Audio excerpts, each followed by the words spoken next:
ഈശോ മിശിഹായിൽ എത്രയും സ്നേഹം നിറഞ്ഞവരെ, സമ്മാനങ്ങൾ നൽകുന്നതിനോടൊപ്പം തന്നെ സമ്മാനങ്ങൾ സ്വീകരിക്കുന്നവരുമാണ് നാം ഓരോരുത്തരും.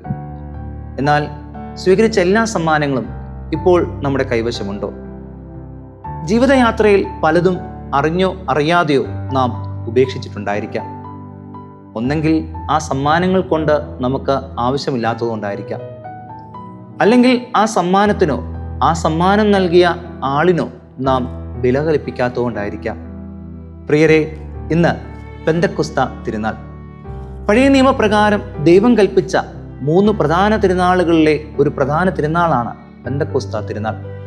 പെസഹ കഴിഞ്ഞു വരുന്ന 50-ാമത്തെ ദിവസം യഹൂദർ ദൈവം തങ്ങൾക്ക് നൽകിയ കാർഷിക സമൃദ്ധിക്ക് തങ്ങളുടെ കാർഷിക വിഭവങ്ങൾ ദൈവസന്നിധിയിൽ കാഴ്ചയായി അർപ്പിച്ച് ആഘോഷിച്ച തിരുനാൾ. പിന്നീട് സീനായ് മലമുകളിൽ വെച്ച് ദൈവം മോശയ്ക്ക് 10 കൽപ്പനകൾ കൈമാറിയതിൻ്റെ അനുസ്മരണമായും അവർ ഈ തിരുനാൾ ആഘോഷിച്ചിരുന്നു. നൂറ്റാണ്ടുകൾക്ക് ശേഷം പെന്തക്കോസ്ത ആഘോഷിക്കാൻ ജെറുസലേമിൽ ഒന്നിച്ചുകൂടിയ സ്ലീഹന്മാരുടെ മേൽ ദൈവം വാഗ്ദാനം ചെയ്ത പരിശുദ്ധാത്മാവിനെ നൽകിക്കൊണ്ട് സ്ലീഹന്മാരെ ബലപ്പെടുത്തുകയും നാനാഭാഷകളിൽ വചനം പ്രഘോഷിക്കപ്പെടുകയും തിരുസഭ ഉടലെടുക്കുകയും ചെയ്ത ദിവസത്തിൻ്റെ അനുസ്മരണമാണ് നമുക്ക് പെന്തക്കോസ്ത തിരുനാൾ. ചുരുക്കത്തിൽ, ദൈവം തന്ന ദാനങ്ങൾക്ക്, സമ്മാനങ്ങൾക്ക് നാം നന്ദി പറയാൻ കടപ്പെട്ട ദിവസമാണ് പെന്തക്കോസ്ത ദിനം. എന്തിനാണ് നാം നന്ദി പറയേണ്ടതെന്ന് സ്ലീഹാകാലത്തിലെ 1-ാമത്തെ ഞായറാഴ്ചയിലൂടെ തിരുസഭ മാതാവ് 4 വായനകളിലൂടെ നമുക്ക് പറഞ്ഞു തരികയാണ്. ഇന്നത്തെ 1-ാമത്തെ വായന ഉൽപ്പത്തി പുസ്തകം 2-ാം അധ്യായം 1 മുതൽ 8 വരെയുള്ള വാക്യങ്ങളിൽ നിന്നാണ്. ഇവിടെ ദൈവത്തിൻ്റെ സൃഷ്ടികർമ്മത്തെക്കുറിച്ച് വിവരിക്കുകയാണ്. ഈ വിവരണത്തിൽ മനുഷ്യനെ സൃഷ്ടിക്കുന്ന ദൈവം അവിടുത്തെ ജീവന്റെ ശ്വാസം അവൻ്റെ നാസാന്തരങ്ങളിലേക്ക് നിശ്വസിക്കുന്നത് നാം കാണുകയാണ്. ചുരുക്കത്തിൽ, മനുഷ്യന്റെ ജീവിതത്തിലേക്ക്, എൻ്റെ ജീവിതത്തിലേക്ക് ദൈവത്തിൻ്റെ ജീവന്റെ ശ്വാസം തന്നതിനെ ഓർത്ത് നന്ദി പറയാൻ നാം കടപ്പെട്ടവരാണ്. ഇന്നത്തെ 2-ാമത്തെ വായന നാം ധ്യാനിക്കുമ്പോൾ ദൈവം തൻ്റെ ജീവന്റെ ശ്വാസം മാത്രമല്ല, അവിടുത്തെ ചൈതന്യവും നമ്മിൽ നിവസിപ്പിച്ചിട്ടുണ്ടെന്ന് ജോബിൻ്റെ സുഹൃത്തായ ഏലീഹിലൂടെ നമ്മെ ഓർമ്മപ്പെടുത്തുകയാണ്. എന്താണ് അവിടുത്തെ ചൈതന്യമെന്ന് ജോബിൻ്റെ പുസ്തകം 32-ാമത്തെ അധ്യായം 8ഉം 9ഉം വാക്യങ്ങൾ നമ്മെ പഠിപ്പിക്കുന്നു. മനുഷ്യനിലെ ചൈതന്യം അവന് ജ്ഞാനം നൽകുന്നുവെന്നാണ് വചനം നമ്മെ ഓർമ്മപ്പെടുത്തുക. ആ ജ്ഞാനം അവന് ദീർഘായുസ്സും വിവേകവും നൽകുന്നുവെന്ന് വചനം നമ്മെ ഓർമ്മിപ്പിക്കുന്നു. ചുരുക്കത്തിൽ, ദൈവീക ചൈതന്യം നമുക്ക് ജ്ഞാനവും വിവേകവും ദീർഘായുസ്സും നൽകുന്നുവെന്നതിനെ ഓർത്ത് നാം നന്ദിയുള്ളവരായിരിക്കണം. ഇന്നത്തെ 3-ാമത്തെ വായന അപ്പോസ്തലന്മാരുടെ പ്രവർത്തനങ്ങൾ 2-ാം അധ്യായം 1 മുതൽ 21 വരെയുള്ള വാക്യങ്ങളിൽ നിന്നാണ്.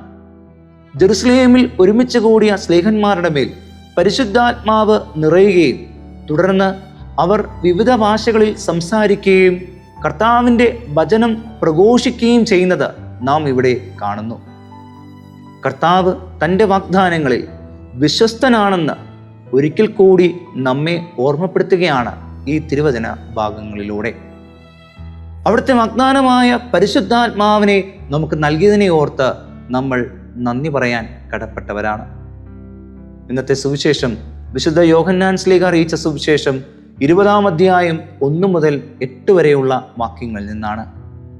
ഇവിടെ യേശു ശിഷ്യന്മാർക്ക് പ്രത്യക്ഷപ്പെടുകയും അവരെ ദൗത്യമേൽപ്പിക്കുകയും ആ ദൗത്യം വിജയകരമാക്കാൻ പരിശുദ്ധാത്മാവിനെ സ്വീകരിക്കുവാൻ ഉപദേശിക്കുകയും അവർക്ക് പാപങ്ങൾ ക്ഷമിക്കുവാനും ബന്ധിക്കുവാനുമുള്ള അധികാരം നൽകുന്നതും നാം ഇവിടെ ധ്യാനിക്കുന്നു. ചുരുക്കത്തിൽ, തിരുസഭ രൂപപ്പെട്ടതിനും ക്രിസ്തുവിൻ്റെ ദൗത്യം ആ തിരുസഭയിലൂടെ ഇന്നും തുടരുന്നതിനെ ഓർത്തും പരിശുദ്ധ കൂദാശകളാൽ ആ തിരുസഭയിലെ മക്കളായ നാം ഓരോരുത്തരും അനുദിനം വിശുദ്ധീകരിക്കപ്പെടുന്നതിനെയും ഓർത്ത് നാം നന്ദി പറയണം. പ്രിയരെ, എണ്ണിയാൽ തീരാത്ത വിധം ദൈവീക ദാനങ്ങളാൽ, സമ്മാനങ്ങളാൽ സമ്പുഷ്ടരാക്കപ്പെട്ട ഒരു ജനതയാണ് നമ്മൾ. എന്നാൽ ആ ദൈവീക ദാനങ്ങളുടെയും സമ്മാനങ്ങളുടെയും മൂല്യം മനസ്സിലാക്കാതെ പലപ്പോഴും നാം അവയെ അവഗണിക്കുന്നു. വിശുദ്ധ തോമസ് അക്വീനോസ് പ്രകാരം നമ്മെ ഓർമ്മിപ്പിക്കുന്നു: ദൈവം നമുക്ക് നൽകിയ ഏറ്റവും വലിയ സമ്മാനമാണ് പരിശുദ്ധാത്മാവ്. ആ പരിശുദ്ധാത്മാവിനോട് പ്രാർത്ഥിക്കുവാനും ആ പരിശുദ്ധാത്മാവിൻ്റെ ദാനങ്ങളും ഫലങ്ങളും സ്വന്തമാക്കാനായിട്ട് തീവ്രമായി നാം പ്രാർത്ഥിക്കുന്നില്ല, പരിശ്രമിക്കുന്നില്ല എന്നുള്ളതാണ് ഏറെ വേദനാജനകമായ കാര്യം. പരിശുദ്ധാത്മാവിനോട് പ്രാർത്ഥിക്കുന്നില്ല എന്നുള്ളതാണ് ഈ കാലഘട്ടത്തിലെ തിരുസഭയിലെ മക്കളുടെ ഏറ്റവും വലിയ ദൗർബല്യം. ആയതിനാൽ സ്നേഹിതരെ, പരിശുദ്ധാത്മാവിനോട് നിരന്തരം പ്രാർത്ഥിച്ച് സ്ലേഹന്മാരെ പോലെ പരിശുദ്ധാത്മാവിനാൽ നിറഞ്ഞ് ക്രിസ്തുവിൻ്റെ ദൗത്യം തിരുസഭയിലൂടെ തുടർന്ന് ദൈവസന്നദ്ധിയിൽ നന്ദിയുള്ള ഒരു ഹൃദയത്തോടു കൂടി ജീവിക്കാൻ ഈ പെന്തക്കോസ്താ ദിനം നമുക്ക് സഹായമാകട്ടെ. അതിനായി ദൈവം നമ്മെ അനുഗ്രഹിക്കട്ടെ. ആമേൻ.